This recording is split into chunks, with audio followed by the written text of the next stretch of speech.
April மாதம் 10ஆம் தேதி வெள்ளிக்கிழமை, பாஸ்கா எண்கிழமை பெருவிழா. முதல் வாசகம். திருத்துதர் பணிகள் நூலிலிருந்து வாசகம். அதிகாரம் 4, இறைவார்த்தைகள் 1 முதல் 12 முடிய. பேதுருவும் யோவானும் மக்களோடு பேசிக் கொண்டிருந்தனர். அப்போது குருக்களும் சதுசேயர்களும் கோவில் காவல் தலைவரும் அங்கு வந்தார்கள். அவர்கள் மக்களுக்கு கற்பிப்பதையும் இறந்தோர் இயேசுவின் மூலம் உயிர்த்தெழுவர் என்று அறிவித்ததையும் கண்டு எரிச்சலடைந்து அவர்களை கைது செய்தார்கள். ஏற்கனவே மாலையாகிவிட்டதால் மறுநாள் வரை காவலில் வைத்தார்கள். அவர்களுடைய வார்த்தைகளை கேட்ட பலரும் நம்பிக்கை கொண்டனர். இவ்வாறு நம்பிக்கை கொண்ட ஆண்களது எண்ணிக்கை ஏறக்குறைய 5000. மறுநாள் தலைவர்களும் மூப்பர்களும் மறைநூல் அறிஞர்களும் எருசலேமில் ஒன்று கூடினார்கள். அவர்களுடன் தலைமை குருவான அன்னாவும் கயபா, யோவான், அலெக்சாந்தர் ஆகியோரும் தலைமை குருவின் குடும்பத்தைச் சேர்ந்த அனைவரும் கூடியிருந்தார்கள். அவர்கள் திருத்தூதர்களை நடுவில் நிறுத்தி, நீங்கள் எந்த வல்லமையால் அல்லது எந்த பெயரால் இதனை செய்தீர்கள் என்று வினவினார்கள். அப்பொழுது பேதுரு தூய ஆவியால் ஆட்கொள்ளப்பட்டு அவர்களுக்கு மறுமொழியாக கூறியது, மக்கள் தலைவர்களே, மூப்பர்களே, உடல் நலமற்றிருந்த இவருக்கு நாங்கள் செய்த நற்செயல் எப்படி நிகழ்ந்தது என்பதை குறித்து நாங்கள் இன்று விசாரணை செய்யப்படுகிறோம். நாசரேத்து இயேசுவின் பெயரால் இவர் நலமடைந்து நம்முடன் நிற்கிறார். இது உங்கள் எல்லாருக்கும் இஸ்ரேல் மக்கள் அனைவருக்கும் தெரிந்திருக்கட்டும். நீங்கள் இயேசுவை சிலுவையில் அறைந்தீர்கள், ஆனால் கடவுள் இறந்த அவரை உயிருடன் எழுப்பினார். இந்த இயேசுவே கட்டுகிறவர்களாகிய உங்களால் இகழ்ந்து தள்ளப்பட்ட கல், ஆனாலும் முதன்மையான மூலைக்கல்லாக விளங்குகிறார். இவராலேயே அன்றி வேறு எவராலும் மீட்பு இல்லை. ஏனென்றால் நாம் மீட்பு பெறுமாறு வானத்தின் கீழ் மனிதரிடையே இவரது பெயர் அன்றி வேறு எந்த பெயரும் கொடுக்கப்படவில்லை. ஆண்டவரின் அருள்வாக்கு. இறைவா, உமக்கு நன்றி. நற்செய்தி வாசகம். இயேசு சீடர்கள் அருகில் வந்து அப்பத்தை எடுத்து அவர்களிடம் கொடுத்தார். மீனையும் அவ்வாறே கொடுத்தார். யோவான் எழுதிய தூய நற்செய்தியிலிருந்து வாசகம். அதிகாரம் 21, வசனங்கள் 1-14 வரை.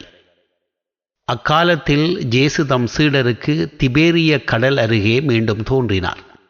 அவர் தோன்றியது இவ்வாறு: சீமோன் பேதுரு, திதும் எனப்படும் தோமா, கலிலேயாவில் உள்ள கானாவைச் சேர்ந்த நந்தனியேல், செபதேயுவின் மக்கள் ஆகியோரோடு இயேசுவின் சீடர்களுள் வேறு இருவரும் கூடியிருந்தனர். அப்போது சீமோன் பேதுரு அவர்களிடம், நான் மீன்பிடிக்கப் போகிறேன் என்றார். அவர்கள், நாங்களும் உம்மோடு வருகிறோம் என்று போய் படகில் ஏறினார்கள். அன்று இரவு அவர்களுக்கு மீன் ஒன்றும் கிடைக்கவில்லை. ஏற்கனவே விடியற்காலை ஆகியிருந்தது. இயேசு கரையில் நின்றார். ஆனால் அவர் இயேசு என்று சீடர்கள் அறிந்து கொள்ளவில்லை. இயேசு அவர்களிடம், பிள்ளைகளே, மீன் ஒன்றும் படவில்லையா என்று கேட்டார். அதற்கு அவர்கள் இல்லை என்றார்கள். அவர் படகின் வலப்பக்கத்தில் வலையை வீசுங்கள், மீன் கிடைக்கும் என்று அவர்களிடம் கூறினார். அவர்களும் அவ்வாறே வீசினார்கள். மீன்கள் மிகுதியாய் அகப்பட்டதால் அவர்களால் வலையை இழுக்க முடியவில்லை. இயேசுவின் அன்பு சீடர் அதை கண்டு பேதுருவிடம், அங்கு நிற்பவர் ஆண்டவர்தாம் என்றார். அதை கேட்டவுடன் தம் ஆடையை களைந்திருந்த சீமோன் பேதுரு ஆடையை இடுப்பில் கட்டிக்கொண்டு கடலில் குதித்தார். மற்ற சீடர்கள் மீன்களுடன் வலையை இழுத்து கொண்டு படகிலேயே வந்தார்கள். அவர்கள் கரையில் இருந்து வெகு தொலைவில் இல்லை, ஏறக்குறைய 100 மீட்டர் தொலையில் தான் இருந்தார்கள். படகை விட்டு இறங்கியவுடன் கரியினால் தீ மூட்டியிருப்பதையும் அதன் மீது மீன் வைத்திருப்பதையும் அவர்கள் கண்டார்கள். அங்கு அப்பமும் இருந்தது. இயேசு அவர்களிடம், நீங்கள் இப்போது பிடித்தவற்றில் சில மீன்களை கொண்டு வாருங்கள் என்றார். சீமோன் பேதுரு படகில் ஏறி வலையை கரைக்கு இழுத்தார். வலை நிறைய பெரிய மீன்கள் இருந்தன. அவற்றின் எண்ணிக்கை 153. இத்தனை மீன்கள் இருந்தும் வலை கிளியவில்லை. இயேசு அவர்களிடம், உணவருந்த வாருங்கள் என்றார். சீடர்களுள் எவரும் நீர் யார் என்று இயேசுவிடம் கேட்க துணியவில்லை. ஏனெனில் அவர் ஆண்டவர் தாம் என்று அவர்கள் அறிந்து கொண்டார்கள். இயேசு அவர் அருகில் வந்து அப்பத்தை எடுத்து அவர்களிடம் கொடுத்தார். மீனையும் அவ்வாறே கொடுத்தார். இவ்வாறு இயேசு இறந்து உயிருடன் எழுப்பப்பட்ட பின்பு தம் சீடருக்கு இப்போது 3ஆம் முறையாக தோன்றினார். இது கிறிஸ்துவின் நற்செய்தி. கிறிஸ்துவே உமக்கு புகழ். அன்புக்குரியவர்களே, யோவான் நற்செய்தியின்படி உயிர்த்த இயேசு தம் சீடர்களுக்கு 3ஆம் முறையாக தோன்றியது பற்றி இன்றைய நற்செய்தியில் நாம் வாசிக்கின்றோம். இந்த காட்சியின் சிறப்பம்சம் என்னவெனில், முதல் 2 காட்சிகளும் எருசலேமில் நடைபெற்றன. ஆனால் இக்காட்சியோ கலிலேயாவில் நடந்தது. முதல் காட்சி இயேசு அடக்கம் செய்யப்பட்ட கல்லறைக்கு அருகிலேயே நிகழ்ந்தது. இது மகதலா மரியாவுக்கு கொடுக்கப்பட்டது. 2வது காட்சி யூதர்களுக்கு அஞ்சி சீடர்கள் தங்களையே மறைத்து கொண்ட மூடிய அறைக்குள் நிகழ்ந்தது. இது 11 திருத்தூதர்களுக்கு கொடுக்கப்பட்டது. 3வது காட்சியோ கலிலேயாவில் உள்ள திபேரிய கடலின் அருகே நிகழ்ந்தது. திபேரிய கடல் என்பது கலிலேய கடலின் இன்னொரு பெயர் ஆகும். எருசலேமுக்கும் திபேரிய கடலுக்கும் இடையேயான தூரம் ஏறத்தாழ 95 மைல்கள், அதாவது 153 கிலோமீட்டர்கள். இந்த வித்தியாசம் இங்கு சுட்டிக்காட்டப்படுவதனுடைய நோக்கம் நாம் 2 உண்மைகளை கற்றுக்கொள்ள வேண்டும் என்பதற்காக. முதலாவதாக, இயேசுவின் இறப்பிற்கு பின்பு பயந்து போய் எருசலேமில் தங்கியிருந்த சீடர்கள் இயேசுவின் வாழ்க்கை தோல்வியில் முடிந்து விட்டதாக கருதினர். எனவே யூதர்களுக்கு பயந்து ஒளிந்து வாழ்ந்தனர். ஆனால் உயிர்த்த இயேசு அவர்களுக்கு காட்சியளித்து அஞ்சாதீர்கள் என்று சொல்லி அவர்களை உறுதிப்படுத்தினார். இது சீடர்களை அவ்வளவாக உறுதிப்படுத்தவில்லை என்ற செய்தியையே இன்றைய நற்செய்தி நமக்கு தருகின்றது. காரணம், இயேசுவின் உயிர்ப்பை அனுபவித்த பின்பு சீடர்கள் அவரது பணியை தொடர்வதை விட்டுவிட்டு தங்களது பழைய தொழிலான மீன்பிடிக்கும் தொழிலை செய்வதற்காக கலிலேயா திரும்பிவிட்டனர். எனவே இயேசு அவர்களுக்கு மீண்டும் ஒரு முறை தோன்றி அவர்களை உறுதிப்படுத்த வேண்டியிருந்தது. அதாவது அவர்களுக்கு கொடுக்கப்பட்ட அழைப்பை புதுப்பிக்க வேண்டியிருந்தது. அதுவே இன்றைய நற்செய்தி. 2வதாக, இயேசு கலிலேயாவில் தம் சீடர்களுக்கு தோன்றியதை இன்னொரு கண்ணோட்டத்திலும் நாம் பார்க்கலாம். அதாவது உயிர்த்த இயேசுவின் பிரசன்னம் ஒரு இடத்தோடு மட்டும் சம்பந்தப்பட்டது அல்ல. மாறாக அவரது சீடர்கள் எங்கெல்லாம் சென்றார்களோ அங்கெல்லாம் இயேசு அவர்களோடு சென்றார் என்பதே அக்கண்ணோட்டம். அவர்கள் எருசலேமில் இருந்தாலும் சரி, கலிலேயாவில் இருந்தாலும் சரி, அல்லது உலகின் எந்த மூலையில் இருந்தாலும் சரி, அவர் அவர்களோடு இருந்தார். அதே உயிர்த்த இயேசு இன்று நம்மோடும் இருக்கிறார் என்கிற உண்மையை கண்டுணர அழைக்கப்படுகிறோம். அன்பிற்குரியவர்களே, இங்கு சொல்லப்பட்ட முதல் கருத்தின் அடிப்படையில் நம் வாழ்விற்கு தேவையான ஒரு சிந்தனையை சிந்திக்கலாம். அதாவது, மேலான வாழ்விற்கான அழைப்பு நமக்கு கொடுக்கப்பட்டாலும் நமது பழைய வாழ்விலேயே தோய்ந்திருக்கின்ற மனப்பான்மை சீடர்களிடம் மட்டுமல்ல, நம்மிடமும் உண்டு. இந்திய மரபிலிருந்து வரும் ஒரு கதை. பன்றி ஒன்று சாக்கடையில் விழுந்து புரண்டு சுகம் கண்டு கொண்டிருந்தது. உலகத்தில் வேறு எங்கும் காண முடியாத மகிழ்ச்சியை அது அங்கு அனுபவித்துக் கொண்டிருந்தது. அப்போது ஒரு அன்னப்பறவை அந்த வழியாக பறந்து வந்து அருகில் இருந்த மரத்தில் அமர்ந்தது. இந்திய பண்பாட்டின் பின்னணியில் அன்னப்பறவையானது தேவலோக பறவையாக கருதப்படுகிறது. பன்றி அன்னப்பறவையை பார்த்து நீ யார் என்று கேட்க, அந்த பறவையானது நான் அன்னப்பறவை என்று பதில் கொடுத்தது. நான் உன்னை இதுவரை பார்த்ததில்லையே, நீ எங்கிருந்து வருகிறாய் என்று பன்றி மீண்டும் கேட்க, அன்னப்பறவையானது நான் ஒரு மிக அழகிய நாட்டிலிருந்து வருகிறேன். அழகிய நீரோடைகளும் வானுயர்ந்த மலைகளும் கண்கவரும் பள்ளத்தாக்குகளும் உள்ள நாடு அது. நீயும் என்னோடு வர தயார் என்றால் நான் உன்னை அங்கு அழைத்துச் செல்ல தயாராக இருக்கிறேன் என்று சொன்னது.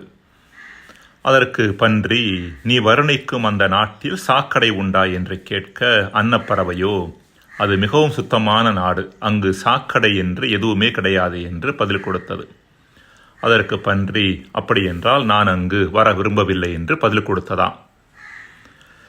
பல வேளைகளில் மனிதர்களாகிய நமது செயல்பாடு கூட இதையொத்ததாகவே இருக்கிறது.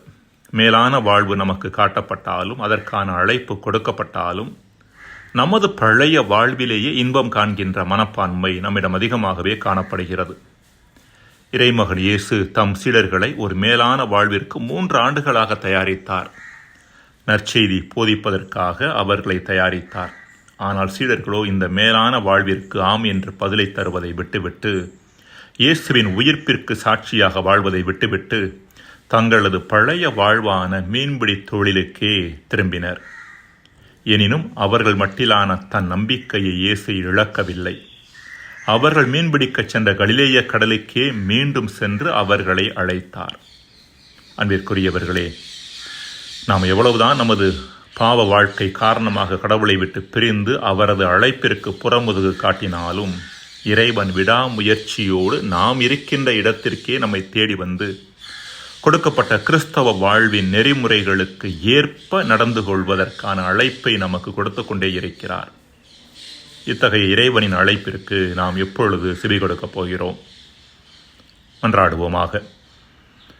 அன்பு இறைவா, கிறிஸ்தவ வாழ்வின் அழைப்பின் மட்டில் கவனமற்ற இருக்கக்கூடிய நாங்கள் உமது குரலுக்கு செவி கொடுத்து வாழ்வை சீரமைத்துக் கொள்ள எங்களுக்கு வரம் தருவீராக. ஆமேன்.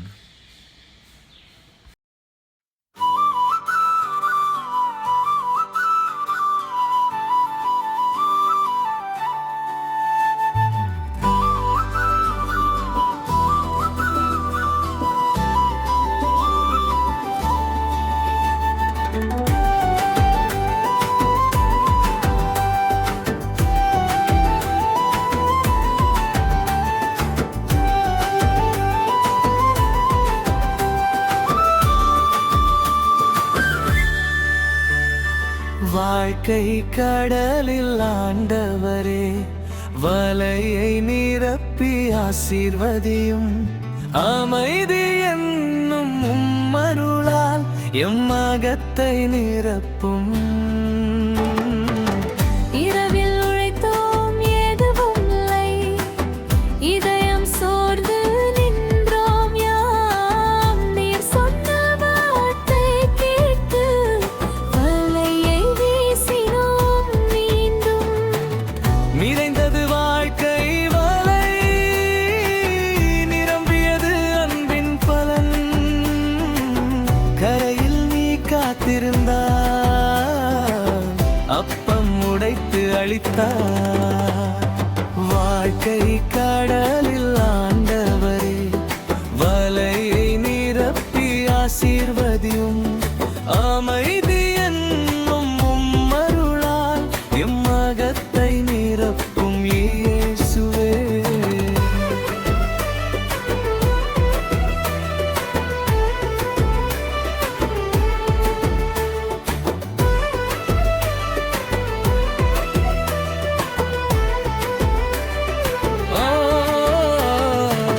நீயே வாழ்வும் வழியும், நீயே மீட்பின் அச்சாரம். உன் நாமமே சக்தி ஆண்டவரே, உயிர்க்கும் நித்திய ஜீவன். மனிதரில் வேறு யாருமில்லை, உன் நாமத்தில் மீட்பு உண்டு. கரையில் அழைக்கும் சத்தம் இன்னோ என்று கேட்கிறது. வாழ்க்கை கடலில் ஆண்டவரே, வலையை நிரப்பி ஆசீர்வதியும். அமைதி என்னும் உம்மருளால் எம்மகத்தை நிரப்பும் இயேசுவே.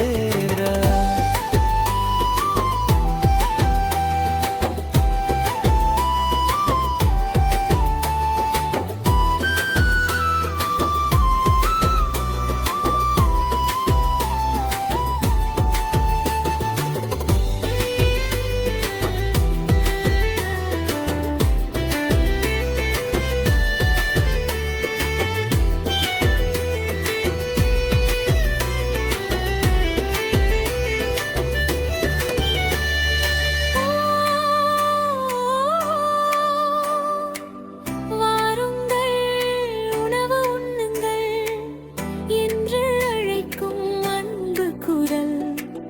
தூரத்தில்